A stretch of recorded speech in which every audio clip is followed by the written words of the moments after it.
तय चुनाव को लेकर आचार संहिता भी लग चुकी है, सारी तैयारियां की जा रही है। किस तरह से अब कार्यकर्ताओं को जो है आवेदन दिए जा रहे हैं?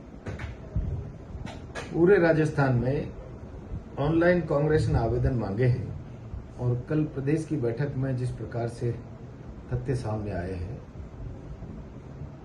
ये अपने आप में इस बात का संकेत है कि कांग्रेस के प्रति लोगों में जोश है और भारतीय जनता पार्टी में हताशा और निराशा है।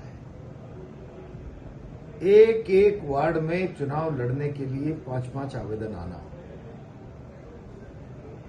साफ लग रहा है कि इस बार राजस्थान करवट लेगा। शहरी निकायों में भारतीय जनता पार्टी साफ होने वाली है, ये संकेत नजर आ रहा है। और सुखद बात है कि इस बार पूरी की पूरी कांग्रेस, कल की बैठक में रंधावा जी, भंवर जितेंद्र जी, सचिन पायलट जी, हरीश चौधरी जी, नेता प्रतिपक्ष जूली जी, प्रदेश अध्यक्ष जी की अगुवाई में सारी की सारी कांग्रेस एक मुखी होकर इस बार भाजपा को शिकस्त देने के लिए मैदान में है। और मैं विश्वास के साथ कह सकता हूं, इस बार हम कोटा में भी सारे लोग एक राय होकर, एक मुखी होकर चुनाव लड़ेंगे और यह भारतीय जनता पार्टी को शिकस्त देंगे। 150 से 100 वार्ड हो गए, पहले 150 से 100 हो गए, वार्ड छोटे हो गए, एक बोर्ड हो गया। वार्ड छोटे बड़े नहीं,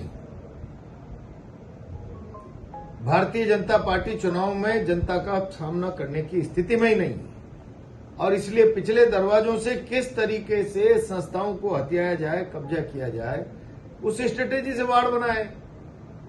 कोटा उत्तर दक्षिण में मतदाताओं का अंतर 10-12 हजार, वह 41 वार्ड है दक्षिण में और यहाँ उत्तर में 30 वार्ड है। सामान्यतः किसी संस्था का कोई एक्ट नहीं होता किसी पर्टिकुलर सब्जेक्ट पर, तो जब प्रिंसिपल एक्ट देश भर में लागू होता है वो सब पर अप्लाई होता है। डिलिमिटेशन का कोई सामान्य पुनर्सीमांकन का एक प्रोविजन है एक्ट में, लेकिन कैसे होगा, क्या होगा, इसके कोई स्पष्ट नियम नहीं है। तो उसमें भारत का डिलिमिटेशन आयोग जिस पैटर्न पे काम करता हुआ लागू होता है, उसमें 10 से 15% प्लस माइनस आबादी और मतदाताओं की सिचुएशन हो सकती है। यहाँ एक वार्ड तो 30,000 की आबादी का, एक वार्ड 6,000 7,000 की आबादी का, ये संतुलन नहीं है। जहां कांग्रेस जीत सकती थी वहां 4 वार्डों को मिलाकर एक वार्ड कर दिया, चारों वार्ड कांग्रेस के नहीं आने चाहिए। जहां भारतीय जनता पार्टी जीत सकती थी वो वार्ड बड़ा है तो उसके 3 कर दिए, 2 कर दिए। ये केवल और केवल संस्थाओं को हथियाने की प्रैक्टिस है। डिलिमिटेशन बहुत गलत हुआ है, पुनर्सीमांकन, और हमारी सरकार आएगी जब हम इसको ठीक करेंगे, व्यवस्थित करेंगे। आरक्षण की लॉटरी को लेकर भी काफी लोग नाखुश हैं। अब आप बताइए ना, इससे बड़ी बात क्या होगी। ओबीसी का सेंटर में 27% आरक्षण है, यहां आपने 20 दिया है। जनसंख्या के आंकड़े आप 2011 के ले रहे हो और मतदाताओं को आप 2026 के हिसाब से वोटिंग करा रहे हो। एसटी के आपने 5 वार्ड रिजर्व किए कोटा में। 2011 के बाद 2026 तक कोटा की आबादी राजस्थान ही नहीं हिंदुस्तान में तेजी से बढ़ने वाले शहरों में है। 11 से 21 की सेंसस का असेसमेंट करेंगे ना, तो 39% डेंसिटी बढ़ी है एकदम से कोटा की, 39-40%। हिंदुस्तान में किसी बड़े महानगर की नहीं बढ़ी इतनी तेजी से। तो उसमें एसटी भी बढ़ा होगा, एससी भी बढ़ा होगा। आपने 11 के हिसाब से 5% दे दिया। ओबीसी को आपने 20 सीटें दी, 21 तो नियमानुसार ही बनती है। और अगर एसटी का कम हो रहा था 50% की सीलिंग में, तो फिर आपको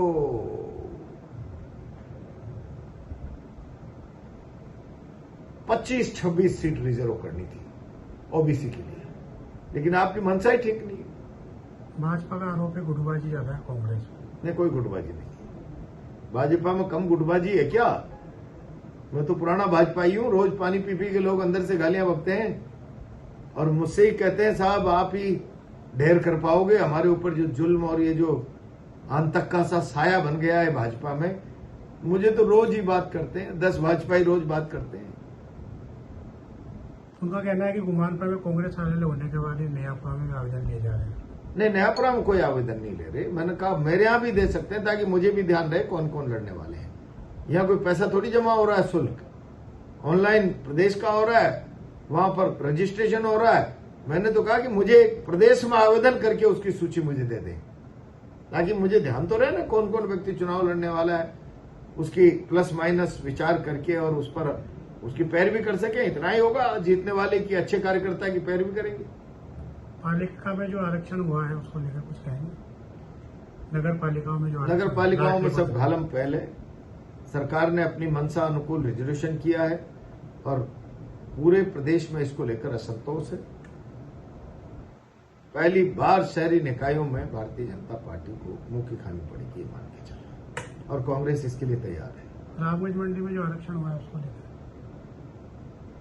रामगंज मंडी में जनरल नगर पालिका है, वहां रिजर्वेशन कहां हुआ है? चेयरमैन नगर पालिका जनरल है।